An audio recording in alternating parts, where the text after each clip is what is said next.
سال 2011 کی بات ہے۔ پاکستان نے پہلی بار نصر میزائل کا کامیاب تجربہ کیا۔ اس کی رینج صرف 60 کلومیٹر تھی، لیکن جب خبر نکلی تو صرف بھارت ہی نہیں بلکہ کئی ممالک کے دفاعی حلقوں میں ہلچل مچ گئی۔ ایسا کیوں؟ کیونکہ یہ میزائل اتنا چھوٹا اور تیز تھا کہ میدان جنگ میں فوری استعمال ہو سکتا تھا اور اس پر ایٹمی وارہیڈ بھی لگایا جا سکتا تھا۔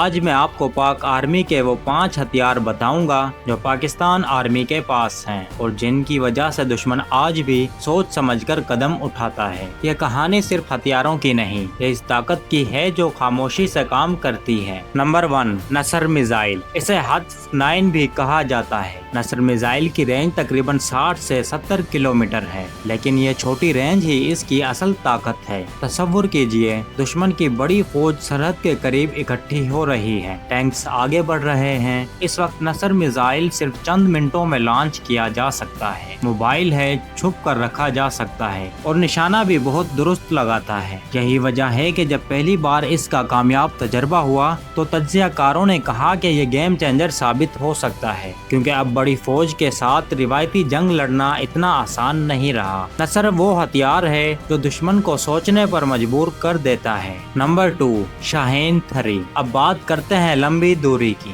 دوستو، شاہین 3 کی رینج تقریباً 2750 کلومیٹر ہے، مطلب ایک بڑا علاقہ اس کی زد میں آ سکتا ہے۔ یہ سولڈ فیول میزائل ہے، جلدی تیار ہو جاتا ہے، سڑکوں پر حرکت کر سکتا ہے اور اسے پکڑنا بہت ہی مشکل ہے۔ جب پاکستان نے اس کا کامیاب تجربہ کیا تو دنیا نے واضح پیغام سمجھ لیا کہ پاکستان کی پہنچ اب صرف سرحد تک محدود نہیں رہی۔ شاہین 3 صرف ایک میزائل نہیں، یہ ایک اسٹریٹجک پیغام ہے جو کہتا ہے کہ اگر کوئی بڑا فیصلہ کرے تو نتیجہ بھی بڑا ہو سکتا ہے۔ Number 3، Babur cruise missile. اب آئیے اس میزائل کی طرف جو نظر نہیں آتا۔ بابر زمین سے بہت نیچے اڑتا ہے، پہاڑوں اور درختوں کے قریب رہ کر چلتا ہے، اس لیے عام ریڈار اسے آسانی سے نہیں پکڑ پاتے۔ اس کی رینج تقریباً 450 کلومیٹر سے زیادہ ہے۔ بابر کروز میزائل نیوکلیر اور عام دونوں قسم کے وارہیڈ لے جانے کی صلاحیت رکھتا ہے، اور سب سے خطرناک بات، یہ زمین، جہاز اور آبدوز تینوں جگہ سے لانچ ہو سکتا ہے۔ تصور کیجئے کہ دشمن کو پتہ ہی نہیں چلتا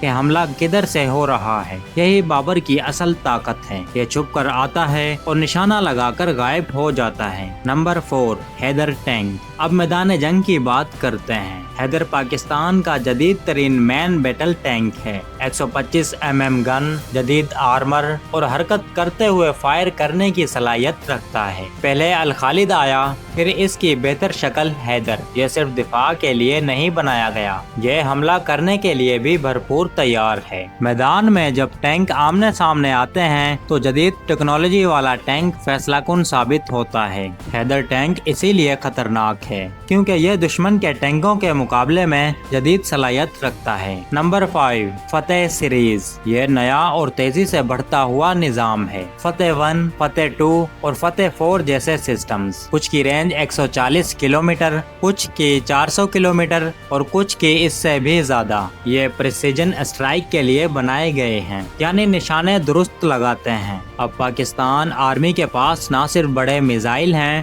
بلکہ درمیانی دوری کے تیز اور درست راکٹ سسٹمز بھی موجود ہیں۔ فتح سیریز بتاتی ہے کہ پاکستان صرف پرانے ہتھیاروں پر نہیں ٹکا ہوا، وہ مسلسل نئے اور بہتر ہتھیار بنا رہا ہے۔ دوستو، ایک بات میں آپ کو سمجھانا چاہوں گا کہ یہ 5 ہتھیار صرف لوہے اور بارود کے ڈھیر نہیں، ان کے پیچھے سالوں کی محنت، تحقیق اور تیاری ہے۔ نصر دشمن کو قریب سے روکتا ہے، شاہین دور تک پہنچتا ہے، بابر چھپ کر آتا ہے اور حیدر میدان میں لڑتا ہے، جبکہ فتح سیریز درست نشانہ لگاتی ہے۔